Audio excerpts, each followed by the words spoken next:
నేను చాలా సందర్భాల్లో చూశాను. ఎక్కువ నేను పాయకరపేట నుంచి వచ్చేటప్పుడు కానీ జర్నీస్ చేసేటప్పుడు కానీ చూసుకుంటే ఒక చిన్న చిన్న గట్ల మీద గ్రూప్ ఆఫ్ పీపుల్ కూర్చోవటం, ఆ వచ్చే వాళ్ళు వచ్చే వెహికల్స్ని ఆపడం, చైన్ స్నాచింగ్స్ ఇవన్నీ కూడా చాలా ఎక్కువగా జరుగుతున్నాయి.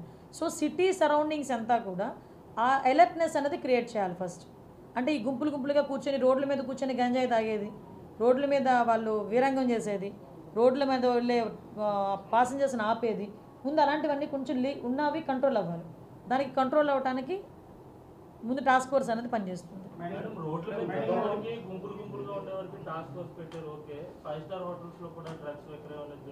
అమ్మ ఇంకోటి కూడా చెప్తున్నా, ఇప్పుడు ప్రతి ఒక్క చోట పోలీసులు వెళ్ళి కూర్చొని చూడలేరు.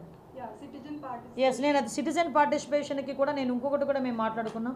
ఎవరైతే గంజాయి విషయంలో ఇన్ఫర్మేషన్ ఇస్తారో వాళ్ళకి ప్రైజ్ మనీస్ కూడా మేము ప్రకటించడానికి కూడా సిద్ధపడ్డాం. Yes, exactly. మీకు వీలైతే టోల్ ఫ్రీ నెంబర్ కూడా ఇమీడియట్గా మీకు ఒక 10 డేస్లోనే, అంటే నీ ఛార్జ్ తీసుకుని 1 వీక్, 10 డేస్ కూడా అవసరం లేదు, నాకు 1 వీక్లోనే ఒక టోల్ ఫ్రీ నెంబర్ చెప్తాం. ఎవరైనా ఇన్ఫామ్ చేసింది కరెక్ట్ అయితే కనుక ఇన్ఫామ్ చేసిన వాళ్ళకి గోప్యంగా ఉంచుతాం, వాళ్ళని బహిర్గతం చేయం. టాస్క్ ఫోర్స్లో డబ్బులు జనరేట్ చేసుకుంటే మనం దోచేసుకోవాలనే ఆలోచన ఉన్నవాడికైతే డబ్బులు జనరేట్ చేయలేడు, కానీ డబ్బులు జనరేట్ చేసి మంచి చేయాలనుకున్నవాడు ఎలాగైనా జనరేట్ చేయగలడు. చాలా సోర్సెస్ ఉన్నాయి.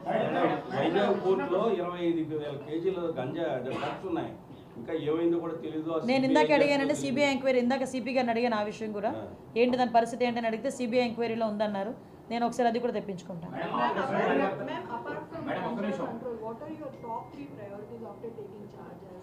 యాజ్ టాప్ 3 ప్రయారిటీస్ అయితే ఫస్ట్ థింగ్ గంజాయి డ్రగ్స్, కంట్రోల్ ఆఫ్ గంజాయి and drugs. Second thing is protection of women. Third కూడా ఏంటంటే భూములు కబ్జాలు కాకూడదు. మేడం, ఆపరేషన్ పరివేతం పేరుతో ప్రభుత్వం ఇప్పటికే చాలా వరకు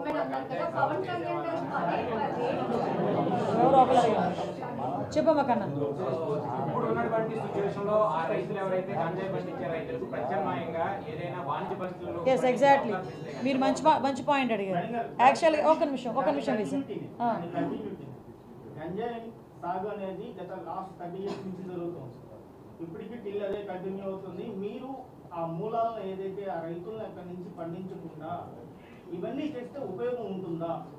అంటే ఒకటేంటంటే ఒకటి భయం క్రియేట్ అవ్వాలి, 2 వాళ్ళకి లైవ్లీహుడ్ కావాలి. ఈరోజు గంజాయి ఎందుకు పండిస్తున్నారు? వాళ్ళు గిరిజనులు, అందరూ కూడా అమాయకులు, వాళ్ళు గిరిజనుల చేత పండిస్తున్నారు. వాళ్ళు కొంతమంది పెట్టుబడి పెడుతున్నారు, వెళ్ళి ఎకరాకి 1 లక్ష ఇస్తాను, ఎకరాకి 2 లక్షలు ఇస్తాను అని వాళ్ళకి చేత పండిస్తున్నారు. ఆ తాలూకా దాని రెస్పాన్సిబిలిటీ అంతా పాపం ఆ గిరిజనులు భరిస్తున్నారు. రేపు పొద్దున్న ఎవరైతే పెట్టుబడి పెట్టాడో వాడు దొరకడు, మనకు ఎవడు దొరుకుతాడో, అక్కడ ఎవడైతే పండిస్తున్నాడో వాడు దొరుకుతాడు పోలీసులు వెళ్తే.